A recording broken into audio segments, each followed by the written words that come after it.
Thank you. And finally, my last question goes to President Duterte. Mr. President, you have mentioned that the US is your traditional ally. At the same time, as we can see, your country has drastically reshaped its foreign policy.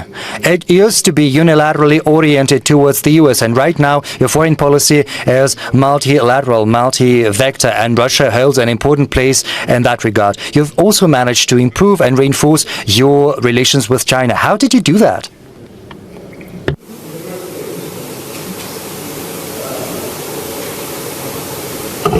In the first place, we have been a colony of Spain then with the United States. Altogether, Spain had about 300 years and 50 years under the yoke of imperialism by the United States. It's all water under the bridge.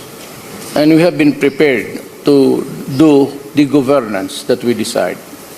Over the years, I have seen that the foreign policy of the Philippines always tailored that of the United States.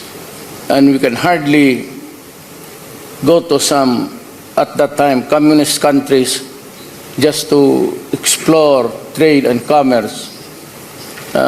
It was looked upon by the American government as not a pleasant one, not a new development that would make them happy. And during my time, I was at a loss where to go. I didn't have contacts. I was not really expected to win the presidency. As a matter of fact, during the last week of the elections, I was in the number 4. But the week before the elections, my rating shot up to 32, and so I won by a landslide. Now I wanted something more than just what a new country can give us. And even in the purchase of arms and the things that they have given us, some were good, some were bad. And products, air assets that were given to us were refurbished from NATO, then given to us. And a week after, 3 of those we bought from them crashed, killing all my pilots and crew, 6 helicopters. And that was the time that I was also criticized heavily by the human rights of the United States Congress. And then, to my surprise, even the Human Rights Commission. You know, during the time of 2 presidents ago, we were told by the United States itself that if we do not take care, if we do not watch out, our country will be swallowed by drugs. And it came to pass with about 2 presidents. And we saw mayors, city mayors, and the chairman of the most basic unit of government, 50,000 into drugs. And when I took over, I found out that 9 generals were involved in the trafficking of drugs. I said, I'm not only fighting corruption from the inside of government. I was fighting corruption and the trafficking of drugs even in my government.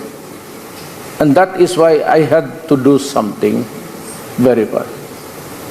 And now people say that my pronouncements actually encourage everybody to kill the drug lords and drug addicts. You know, frankly, I would be happy to if that things happen. And I enunciated the rule when I became president. And that was also the same rule when I was mayor for 21 years in a city. And I said that I'm going to build a comfortable city, a safe city, a city where you can walk. And I asked the police, ask your wife and children to walk the streets at night. If they come home unmolested, unbridled by worries, not victims of mugging and crimes, because there were so many addicts in the streets. And I said, I want that kind of environment. Then I proceeded. This I would pose to the entire community of the world. Is it wrong for a president to say rather, that do not destroy my country, especially the children, because I will kill you? And that was my order to the armed forces and to the police. And right now, even as I fly here and go back, there are about, again, 2 generals who are still playing with drugs. And I said, well, I told you, do not destroy my country because it is being flooded with drugs. With so many families created and become dysfunctional. You only have to have one addict in the family and the entire family collapses, becomes a socially disorganized unit. And I had to act fast. And the human rights are accusing me of murdering 70, now it's 20, now it's 7. So let me explain. These human rights guys are very eager to see a dead carcass of a criminal, a drug lord, a city mayor. And they would question me, why was he killed? Despite of the evidence of drugs all over the house. And one house of a certain mayor that was killed had paper walls stick with 500 pesos. It was made as a wall of the house inside. And so I said, well, I've warned you, do not do it, because I will kill you. But I also ordered the military and the police, go out and dismantle the organized crime of drug trafficking. And if you find your life in danger, I will order you to shoot them. Rather see a policeman or a soldier dead. In Marawi rebellion, it started with a drug case.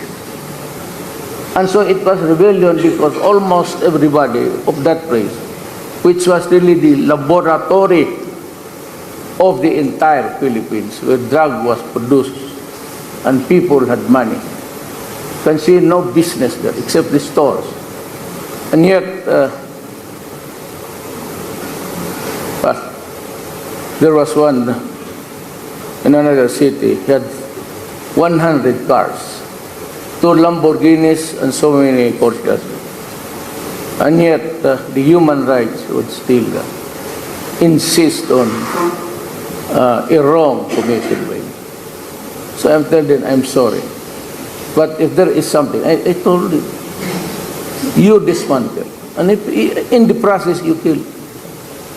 And I said to the world, and to the United Nations, and to everybody, I take responsibility for all of the consequences of this drug war. I and I alone.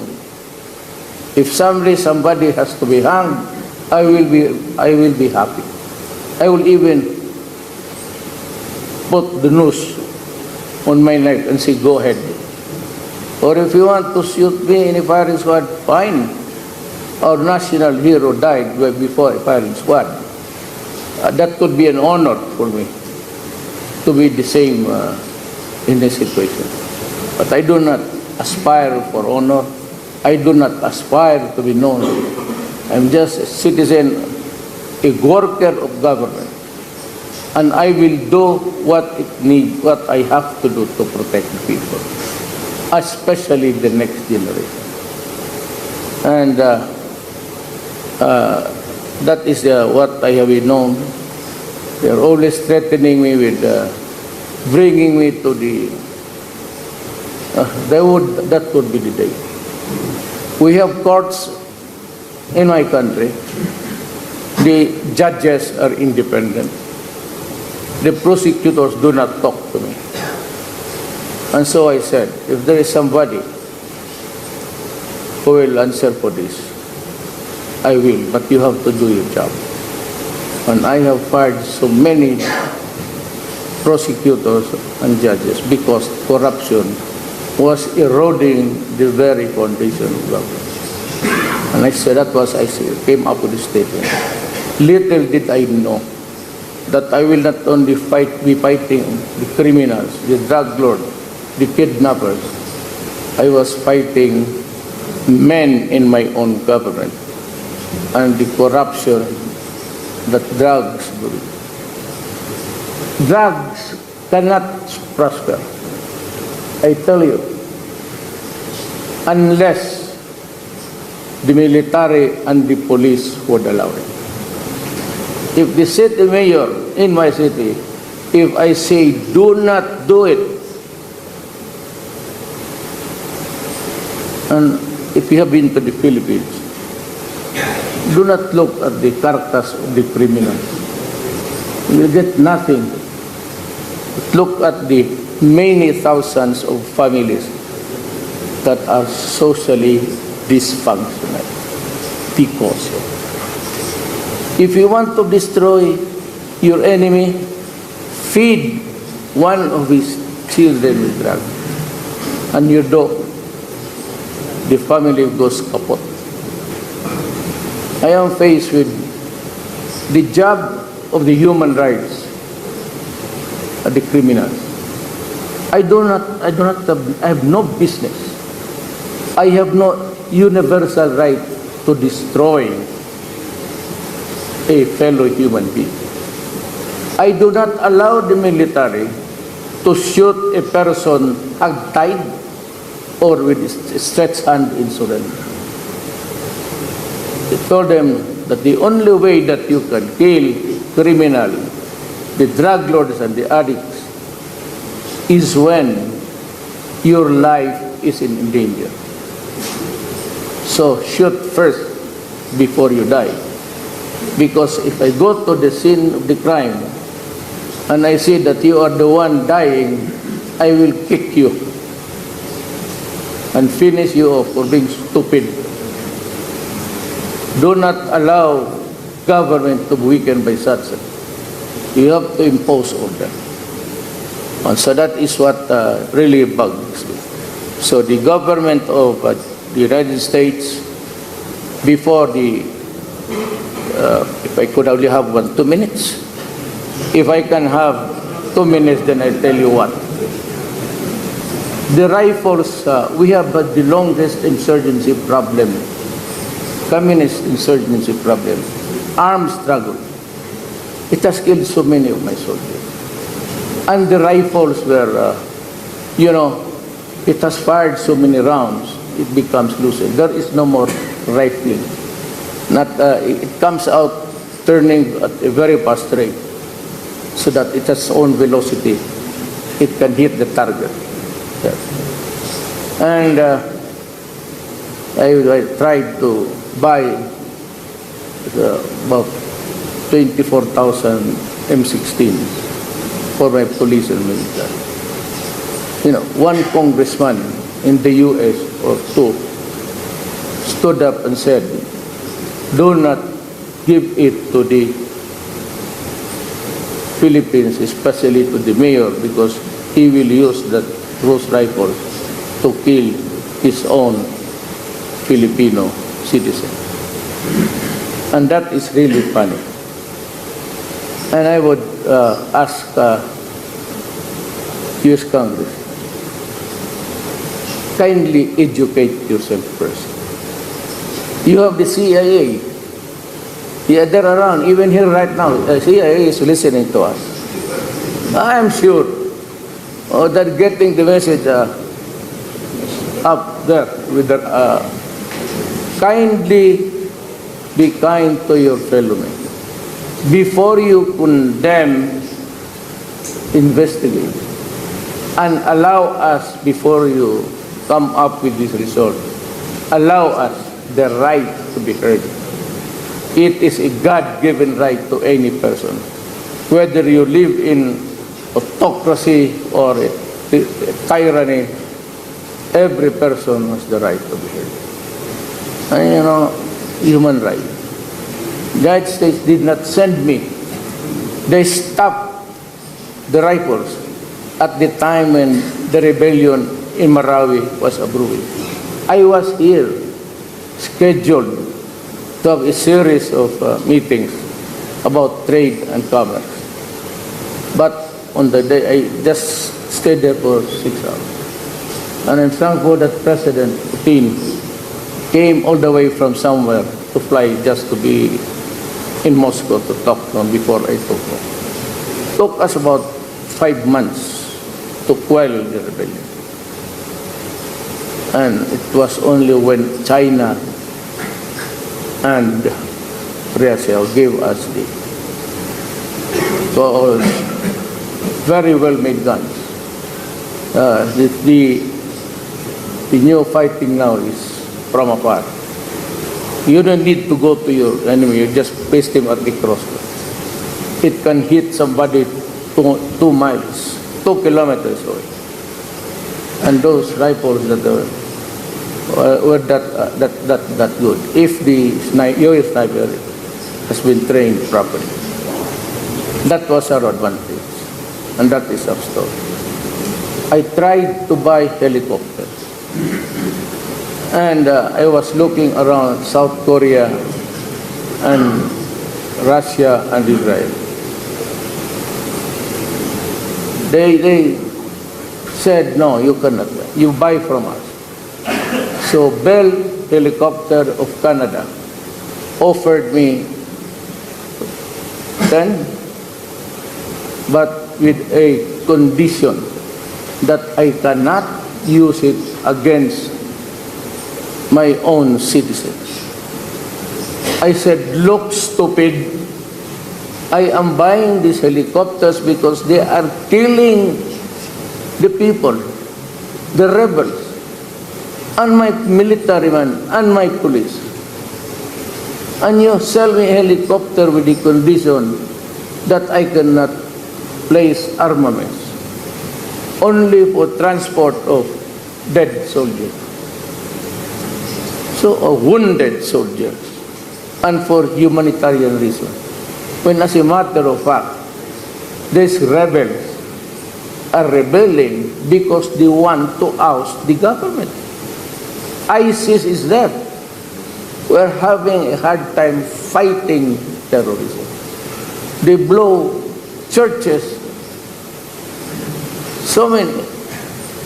They blow military camps. The suicide bombers are not from there, but white-looking. I really don't know their nationalities. We do not know because we can only recover bits and pieces of their bodies. Mr. President, I'm very sorry. I have a reputation in the club to be very unpolite. So I'm sorry I'm intervening, but maybe we go ahead and then come back to you. Yes. Well, yes. Still 1 minute.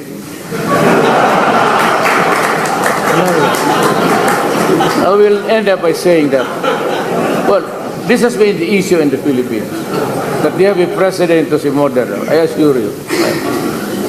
I have a religion, and they say that, well, bishops and all of this, they've been attacking me. And I said, your religion is not.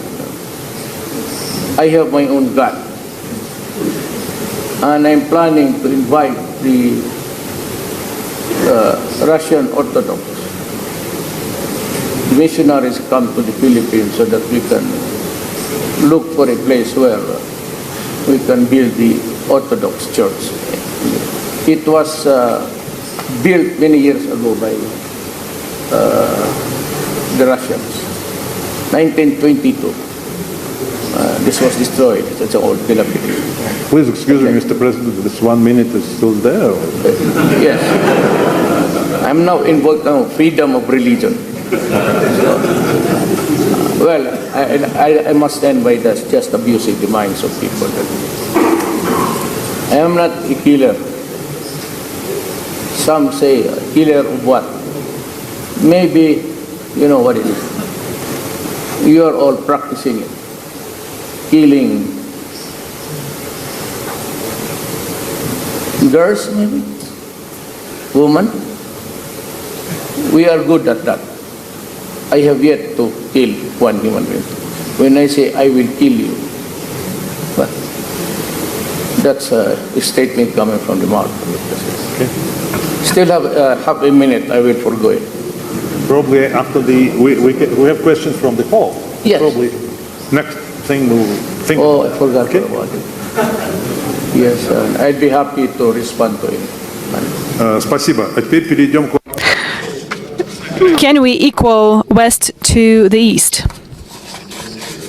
No, seriously. No joke. President Duterte, can you actually equal West to the East? And can we talk about sort of a unisex approach, so to say? East and West. This division, is this a thing of the past, or it's a natural division to have West versus East? There has always been a divide between the East and the West, culturally and financially, except for China was really doing great all these years with so many dynasties. But the rest of East Asia had so many experiences of colonialism. That is why it's very hard really to connect it. They still harbor the Indonesia went to the Dutch, the Philippines bought to the Spaniards and the Americans, and Malaysia to Malaysia.